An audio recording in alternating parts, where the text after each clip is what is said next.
March 12, 1942, Port Moresby, New Guinea. The Australian ground crew stopped what they were doing when the P-40 staggered onto the strip.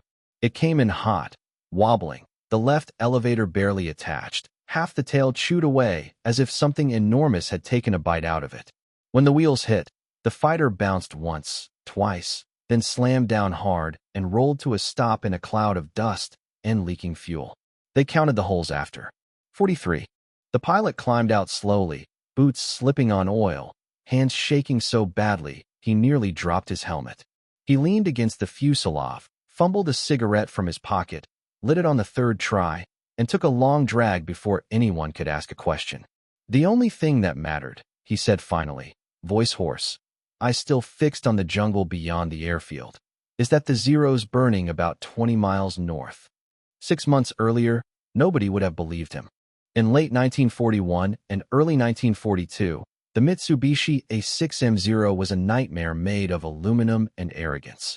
Pearl Harbor, the Philippines, Singapore, Java, wherever it appeared, Allied fighters died in pieces and flames. Japanese pilots called it invincible, and for a time, they were right. The Zero could outturn anything in the sky. It climbed like it was pulled upward by God himself. Its pilots were veterans, men who had been killing over China since 1937 while their enemies were still learning how to taxi straight. Against that, the Curtiss P-40 Warhawk looked like a bad joke. It was heavier, slower in the climb, stiff in turns. Its pilots were kids with barely a few hundred hours in their logbooks. On paper, it wasn't a fight, but paper didn't account for what 6.50 caliber machine guns could do when you understood them. The mechanic from Detroit understood the math better than most. Each gun fired roughly 800 rounds per minute. 6 guns meant nearly 4,800 rounds per minute pouring forward in a tight cone. Each bullet weighed close to 2 ounces and left the barrel at almost 2,800 feet per second. When all 6 guns were harmonized to converge at around 300 yards, they didn't just hit a target. They erased it. Engine blocks cracked. Fuel tanks burst. Aluminum frames shredded like wet cardboard. The Japanese had built the Zero light to make it dance. No armor, no self-sealing fuel tanks. What made it deadly also made it fragile. One solid burst from AP-40 turned that advantage into a funeral pyre. The first men to truly understand this weren't Americans at all. They were the Flying Tigers in China. Their commander, Claire Chennault, had studied the Zero's weaknesses while everyone else panicked over its strengths. He drilled 2 rules into his pilots until they could recite them half asleep. Never turn with a Zero. Never fight slow. The Zero could outturn anything, but it couldn't outdive a P-40. Above 300 miles per hour, its controls stiffened. Push it harder, and it became a passenger, not a fighter. The Warhawk, heavy and brutally overbuilt, could shove past 400 miles per hour in a dive and still answer the stick. Chennault's tactics were ugly, direct, and brutally effective. Climb higher than the Japanese expected Americans to climb. Wait. When the Zeros appeared, dive straight through their formation. Hold the trigger for 2 seconds. Then keep diving. Deeper, faster, using that heavy Allison engine to build speed the Zero couldn't follow. By the time the Japanese pilot reacted, the P-40 was already 1,000 feet below and pulling back up for another pass. The kid from Texas learned what happened when you forgot those rules over Kunming. 3 Zeros dropped onto his flight at 15,000 feet. His wingman tried to turn with them. 20 seconds later, the P-40 was spiraling down in black smoke, pieces of wing tumbling away like leaves. The Texan didn't hesitate. He shoved the stick forward until his vision tunneled and his cheeks felt like they were being peeled back. For 100 miles per hour, for 120. The Zero behind him tried to follow and gave up at 350. The Texan hauled back, gray creeping in from the edges of his vision, pulled straight up and over. The Japanese pilot never saw him coming. The 50s caught the Zero at the wing root. The wing folded. The fighter tumbled end over end, burning, the pilot trapped inside. The P-40 wasn't pretty. Pilots called it the flying brick. The shark mouth painted on the nose couldn't hide the truth. It had been obsolete the day the war started. But those 6 guns made it lethal. In the right hands, at the right angle, for the right 2 seconds, it could kill anything that flew. The Germans learned the same lesson in North Africa. They'd grown comfortable fighting hurricanes and early Spitfires. Then the Americans arrived with P-40s. Over Tunisia, a flight of Messerschmitt 109s bounced what looked like easy prey. The lead German pilot lined up a textbook deflection shot on a straggling Warhawk. He didn't expect the American from Iowa to skid his plane into a turn that looked completely wrong. The Iowa pilot had grown up hunting ducks. He knew about leading targets. He put all 6 guns exactly where the 109 would be 1 second later. The 50s turned the Germans' engine into scrap metal. Oil sprayed across the windscreen. The pilot barely made it across Allied lines before the engine seized. Among P-40 pilots, the guns became religion. Every morning, they watched the armorers load the belts. Armor-piercing, incendiary, tracer, repeat. 27 feet of ammunition per gun. The order mattered. AP to punch through. Incendiary to light fuel. Tracer to show correction. Some pilots adjusted their convergence. Standard was 300 yards. The farm boy from Nebraska preferred 200. Said he liked to see his enemy's eyes. They laughed until they watched him fight. Over New Guinea, the Japanese made a fatal mistake.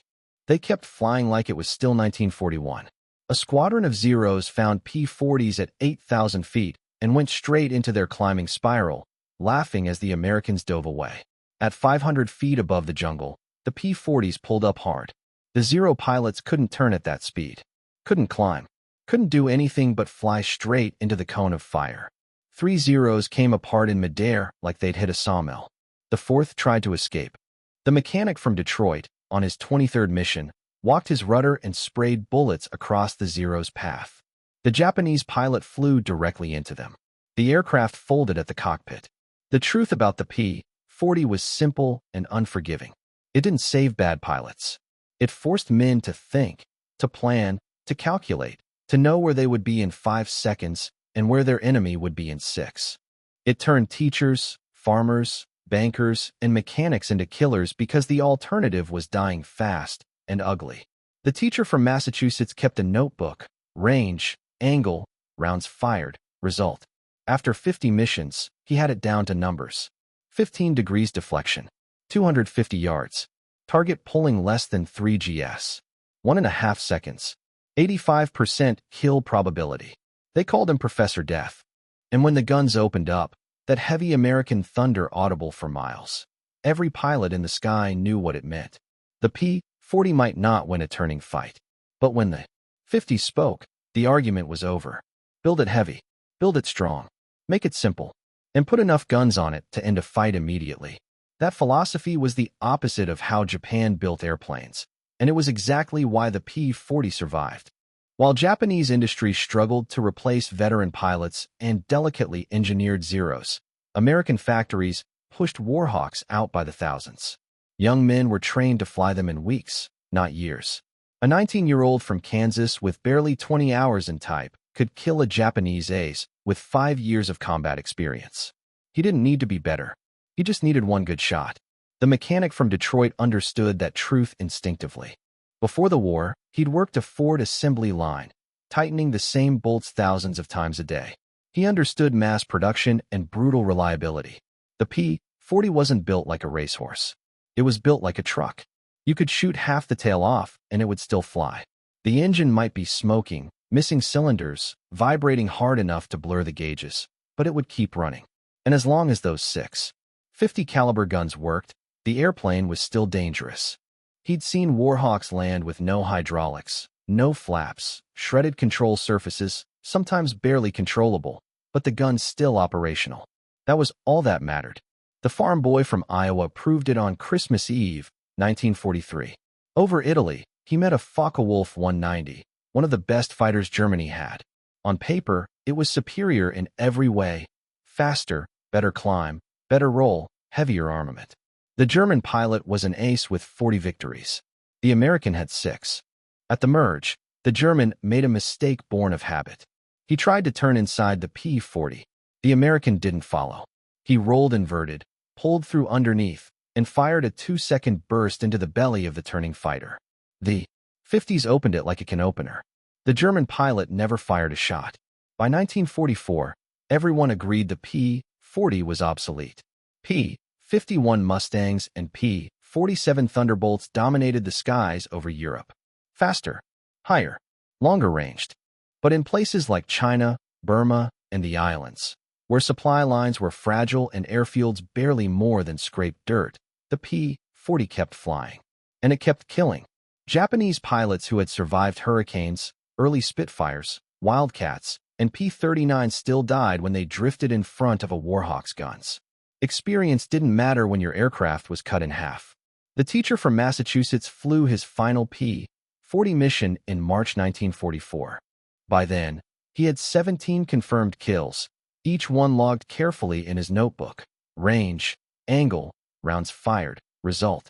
His last victory was almost dull. A lone Japanese reconnaissance aircraft over Burma, likely lost, certainly not expecting fighters. One burst, about 20 rounds per gun. The plane simply ceased to exist, dissolving into aluminum fragments and fire that vanished into monsoon rain. Years later, veterans wouldn't talk much about medals or victory totals.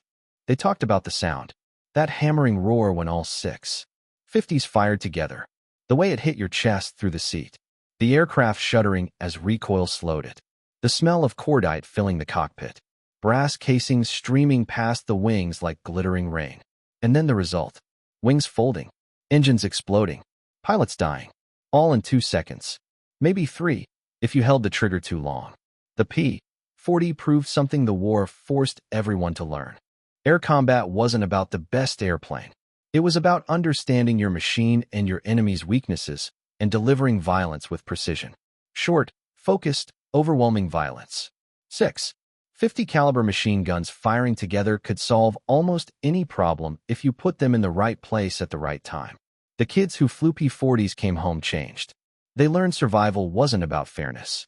It was about stacking the deck, refusing bad fights, and hitting so hard your enemy never got a chance to respond. They learned that 2 seconds could decide a lifetime, that death came in converging lines of tracer fire, that the difference between killer and killed was often who saw who first. German pilots who survived encounters with P-40s had their own opinions. They said fighting Spitfires was like fencing, elegant, precise. Fighting Warhawks was like being attacked with a sledgehammer. No finesse, no style, just brutal efficiency from above, guns blazing, then gone. The Japanese had believed spirit and skill would overcome American material strength. Then they met those guns. They danced around early Allied fighters, but 2 seconds in front of a P-40 ended everything. Skill didn't matter when the aircraft itself disintegrated. Operational tempo was relentless. In the Pacific, P-40 pilots often flew 3 missions a day. Dawn patrol, escort bombers, evening CAP, land, refuel, rearm, repeat, day after day until you were shot down, collapsed from exhaustion, or rotated home. The P-40 was perfect for it. Tough enough for rough strips. Simple enough to fix with improvised tools. Deadly enough to keep the enemy cautious. The mechanic from Detroit remembered one Warhawk that came back with over 100 holes.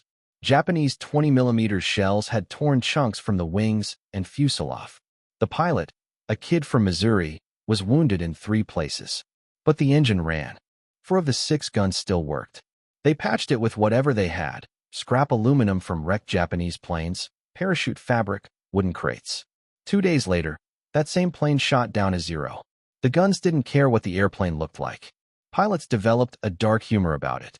They said the P-40 proved that if you put enough guns on a brick, even a brick could fight. They named their aircraft Last Resort, better than walking, 6-gun Sally. But when the triggers were squeezed, nobody joked. Every pilot understood what those guns represented. The kid from Georgia thought about it constantly. Every time he fired, he unleashed nearly 10 pounds of metal per second at half a mile per second. The energy was immense.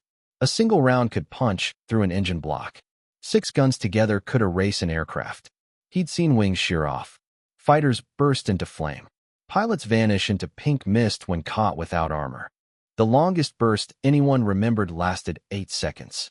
A Texan caught a Japanese bomber flying straight and level, no escort, probably lost. He held the trigger down and walked the rounds from nose to tail. The bomber disintegrated in stages, nose, wings, tail, until nothing remained but falling debris. 8 seconds. Nearly 2,000 rounds. Everyone was impressed and horrified. That was more than half his ammunition gone in one moment. In training, they preached quarter-second bursts. Combat ignored training. Fear, anger, desperation made men hold triggers until the guns clicked empty. Crew chiefs hated that. It meant rebuilding all 6 guns from scratch. In China, ammunition was precious. Everything came over the Himalayas: fuel, food, medicine, bullets. One mission's worth of 50 caliber ammo weighed nearly 500 pounds.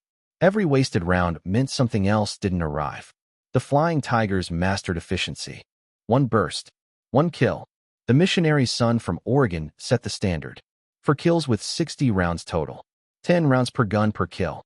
He got so close he couldn't miss. One pilot swore he flew through the wreckage of a Zero he'd just destroyed, debris bouncing off his windscreen. When asked why he flew so close, the Oregon kid just shrugged. Wanted to be sure. But close range had its own risks. Armorers had seen Warhawks return with blood smeared across the canopy. Pieces of enemy aircraft embedded in wings. One pilot came back with a Japanese pilot's severed hand wrapped around his antenna, frozen solid at altitude. The guns could destroy an enemy, so completely you flew through the explosion before you could react. Veterans learned to fire and immediately break away. Gravity and physics would finish the job. The P-40 taught conservation of energy, ammunition, and luck. Every maneuver spent something. Every burst burned irreplaceable resources. The men who survived learned to hoard all 3. They climbed early to store altitude, waited for perfect shots, refused unnecessary risks. Because in a Warhawk, nothing saved you for free.